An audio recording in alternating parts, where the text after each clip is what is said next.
Next हमारा है tone P और टोन टी। टोन पी यानी कि हम पैराटाइड ग्लैंड को स्टिमुलेट करने के लिए देते हैं, टोन टी यानी कि टॉन्सिल्स की ग्लैंड को स्टिमुलेट करने के लिए देते हैं। पैराटाइड ग्लैंड्स के लिए यानी कि पैराटाइड ग्लैंड्स कौन से होते हैं, जो हमारे सलाइवा को प्रोड्यूस करती हैं, यानी कि जिनके मुंह के अंदर सलाइवा नहीं बन रहा है, ड्राईनेस रहती है मुंह के अंदर।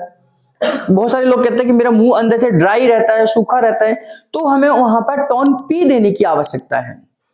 टोन टी टॉन्सिल्स के लिए देते हैं, जब किसी को गले में स्वेलिंग आ जाती है, इन्फेक्शन हो जाता है, बहुत जल्दी उनका गला पकड़ लेते हैं, ठंडा गर्म बहुत जल्दी उनको हीट करता है, बहुत ज्यादा सेंसिटिव उनका गला होता है, तो उस कंडीशन में हम टोन टी देते हैं।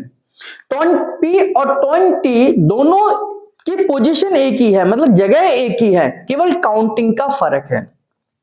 इसमें काउंटिंग में 3, 6 और 12 की काउंटिंग है। जिस पार्ट को हम स्टिमुलेट कर रहे हैं वहां पर हमें ज्यादा पॉइंट देने हैं, 12 पॉइंट मैक्सिमम है, तो मैक्सिमम हमें 12 पॉइंट देने हैं जिस पार्ट को हम स्टिमुलेट कर रहे हैं। तो इसमें क्या है ये समझ लीजिए, जैसे ये जो एरिया है ये पैराटाइड ग्लैंड का है, यहीं पर सलाइवा बनता है, ये मैंडिबुलर बोन है, तो मैंडिबुलर बोन के पास से ही यहां से सलाइवा बनता है, तो इसको बोलते हैं पैराटाइड ग्लैंड वाला, है ना।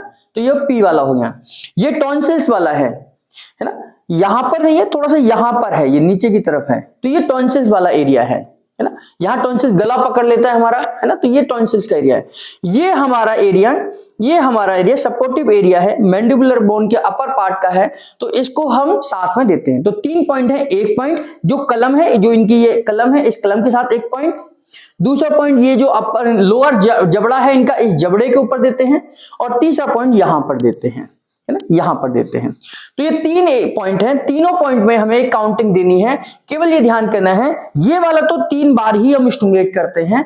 अब बाकी बचा 6 और 12, तो 12 और 6 में जो पॉइंट हमें देना है उसको 12 बार देना है, जो नहीं देना है उसको 6 बार कर देना है। जैसे टोन पी देंगे तो टोन पी में हम जैसे इस तरीके से भी आप दे सकते हैं, 1 2 3, 1 2 3 4 5 6 7 8 9 10 11 12, 1 2 3 4 5 6, तो ये क्या हो गया, टोन पी हो गया ये।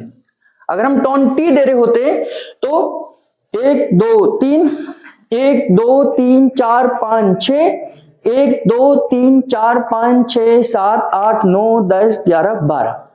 अब इसी को हम आगे खड़े होकर देंगे तो ये प्रेशर पीछे की तरफ चला जाएगा। जैसे यहां से ऐसे खड़े होकर देंगे तो 1 2 3 1 2 3 4 5 6, 1 2 3 4 5 6 7 8 9 10 11 12, है ना। तो प्रेशर आगे और पीछे का कोई फर्क नहीं है, आपका प्रेशर होना चाहिए, उस एरिया को हमें स्टिमुलेशन देना है। तो बेटर ये, क्योंकि मैंने दिखाने के पर्पज से आपको दिया था पीछे खड़े होकर, अगर आप आगे खड़े होकर देते हैं तो सबसे बेस्ट है, आगे से ही ये पॉइंट दें तो सबसे अच्छा है, ताकि आपका पॉइंट बिल्कुल आपको दिखाई दे रहा है कि हमें देना कहां पर है ना। तो इस तरीके से टोन पी और टोन टी का जहां आपको जरूरत लगती है, जिस पर्पज से आप देना चाहते हैं, इस पर्पज से आप उसको दे सकते हैं। टोन पी पैराटाइड ग्लैंड्स, टोन टी टॉन्सिल्स ग्लैंड्स के लिए हम देते हैं।